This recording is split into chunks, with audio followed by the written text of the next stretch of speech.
From WSLS, this is 10 News at 6, working for you. College football is in full swing, and it is a big weekend for teams here in the Commonwealth. The Hokies are set to take on Duke tonight, and tomorrow the Cavaliers play the Notre Dame Fighting Irish. We have team coverage tonight. 10 Sports reporter Brooke Leonard is out in Blacksburg at Virginia Tech for tonight's game against Duke. Yes, we've already heard fans cheering, getting ready for the game. But first, we want to send things all the way out to South Bend, Indiana, where we find anchor Lindsay Ward and sports director John Appicello. Well, guys, this is an exciting time here on campus. It's quite the experience. They don't just have a game here. They have pep rallies and all kinds of family experiences. However, that was canceled today because of the weather, but a lot of folks coming here to South Bend. Well, and there's a lot to see if you're a visitor here. We've already talked about the history and the tradition, and Notre Dame certainly has a ton of that. But when you get past all that and actually start looking at the matchup on the football field, we've got a couple of quarterbacks on these two teams that are difference makers. The Cavaliers' engine runs on a steady dose of Bryce Perkins. In UVA's 4 victories, Perkins has thrown for more than 800 yards, rushed for another 200, and accounted for 8 total touchdowns. I think it all runs through Perkins. You know, it goes through him in terms of, his ability to make plays. He's explosive. He's extremely dangerous with the ball in his hands. He can throw the football at a pretty high percentage. Gets the ball out quickly. He's not going to, sit back there and wait on things. Reed's a really good receiver as well, and they move him around all over the place. So a great challenge for our football team.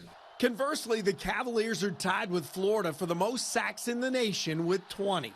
Their target will be Irish quarterback Ian Book. He's completing more than 61% of his passes, but hasn't seen anything like Virginia's pressure in his first 3 games. How quickly plays are, our defenses are diagnosed, how fast the ball is out, how effective once he pulls it down to run it, and then just the competitive spirit that he has. It doesn't take long when you've been in a coach long enough, and so yeah, I was impressed.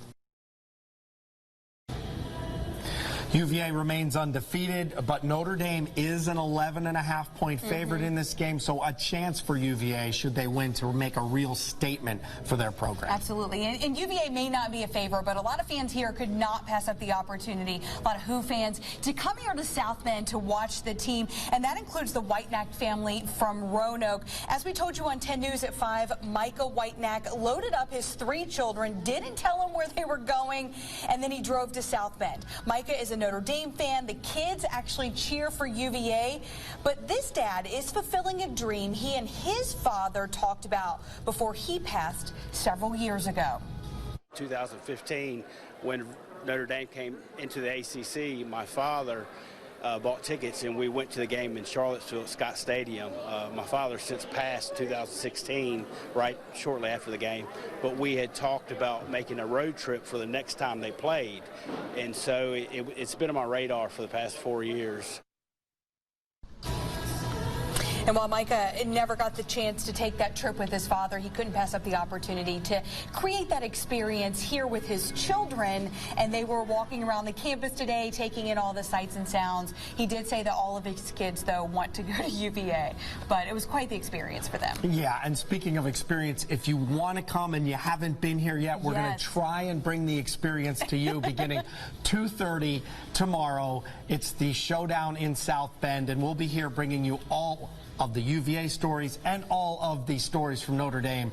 It should be a great time leading right up to, of course, the NBC game right here on WSLS 10. So for Lindsay Ward, I'm John Appicello. Tune in tomorrow and see a whole lot more of us. 2:30. For now, yeah, that's right. Back to you. And tonight, Friday Night Lights takes on a little bit of a different meaning. They do. Virginia Tech is playing tonight on a Friday night for their annual night game. 10 Sports reporter Brooke Leonard is out in Blacksburg. And Brooke, what can we expect from tonight's matchup?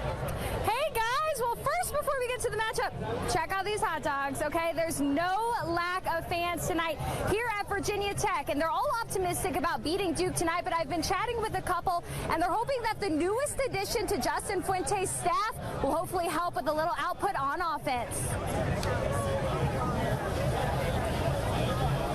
I'm one of those guys that, you know, run the ball, don't turn it over, play good defense, be good in special teams. You know, what I've seen is that, you know, there's talent to do a lot of things. There really is. I think the biggest thing is that, you know, they've had a lot of movement in the offensive line because of injuries. Until you get continuity with 5 guys that have played together for a while, it takes a while. Like the young back, you know, I think he's going to be a great player and so forth. But I think more so it's just continuity.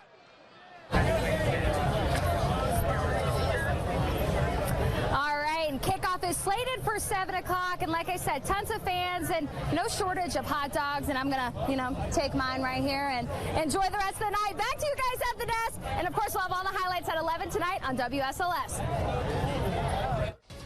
All right, enjoy getting some great food before the game.